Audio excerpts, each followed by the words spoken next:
વડોદરા શહેરમાં સ્વચ્છતા અભિયાન હેઠળ લાખો કરોડો રૂપિયાનો ખર્ચ કરવામાં આવે છે, ત્યારે બીજી તરફ કોર્પોરેશનના અધિકારીઓ અને કર્મચારીઓ દ્વારા જ રોડ રસ્તા પર કચરો નાખવામાં આવે છે. ત્યારે સામાજિક કાર્યકર કમલેશ પરમાર દ્વારા વધુમાં જણાવવામાં આવ્યું હતું કે વોર્ડ નંબર 7માં સુનિલ સાહેબ અને રોશનીબહેન દ્વારા સૂચન આપી કચરો નાખવામાં આવે છે. ત્યારબાદ ફરીથી આ કચરાનો ડમ્પર દ્વારા ઉપાડવાની કામગીરી કરાય છે. ત્યારે નાગરિકોના ટેક્સ વેરાના રૂપિયાનો વેડફાટ થતો જોવા મળે છે અને કોન્ટ્રાક્ટરોને ફાયદો કરાવવાનું મસમોટું ષડયંત્ર જોવા મળ્યું હતું.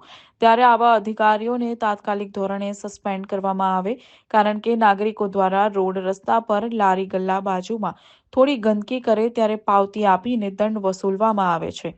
ત્યારે આવા અધિકારીઓ અને કર્મચારીઓ પર શિક્ષાત્મક કાર્યવાહી કરવામાં આવે તેવી માંગ કરવામાં આવી હતી અને જો અધિકારીઓ પર કાર્યવાહી નહીં કરવામાં આવે તો ઉચ્ચ કક્ષાએ રજૂઆત કરી તંત્રનો વિરોધ કરવાની ચીમકી આપી હતી.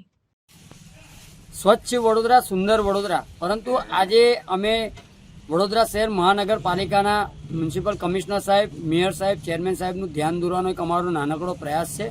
વોર્ડ નંબર 7માં આવેલ જે બહુચરાજી સ્મશાન પાસે આજે તમે જોશો કે લોકો કચરો ફેંકી જાય છે, પરંતુ જે કચરો ઉપાડવામાં પણ આવે છે ત્યારે ખાસ કરીને વડોદરા મહાનગરપાલિકાના વોર્ડ નંબર 7ના અધિકારીઓ અને કર્મચારીઓના સૂચનથી કેટલાક કોન્ટ્રાક્ટરના જે પણ જવાબદાર વ્યક્તિઓ છે તે ટ્રેક્ટરથી સાથે સાથે ડમ્પરથી અહીંયા ગાડી કચરો ઠાલવી રહ્યા છે અને ત્યારબાદ ફરીથી અધિકારીઓના સૂચન બાદ આ જગ્યા ઉપરથી કચરો ડમ્પર દ્વારા જે તે લેન્ડફિલ સાઇટ પર લઈ જવામાં આવે છે. એટલે કહેવાનો મતલબ કે વડોદરા શહેરના નાગરિકોના વેરાના ટેક્સના વેરાના રૂપિયા આ ખોટી દિશામાં વપરાતા હોય તેમ લાગી રહ્યું છે. એટલે વડોદરા શહેર આજે સુરત, અમદાવાદ, રાજકોટ અને તમામ શહેરોથી આજે વડોદરાના સ્વચ્છતા પાછળના ક્રમાંકે આવી રહ્યું છે. એનું મુખ્ય કારણ એક જ છે કે આવા અધિકારીઓ કંઈક ને કંઈક કોન્ટ્રાક્ટરોને ફાયદો કરવા માટે આ એક મસ્ત મોટું ષડયંત્ર કરી રહ્યા છે. ત્યારે હું આપણા ન્યૂઝના માધ્યમથી અપીલ કરું છું કે આવા વોર્ડ નંબર 7ના જે પણ અધિકારીઓ છે તેઓને તાત્કાલિક ધોરણે સસ્પેન્ડ કરવા જોઈએ અને તેઓની સામે શિક્ષાત્મક પગલાં લેવા જોઈએ. કારણ કે વડોદરા શહેરના એક સામાન્ય વ્યક્તિ જો કચરાની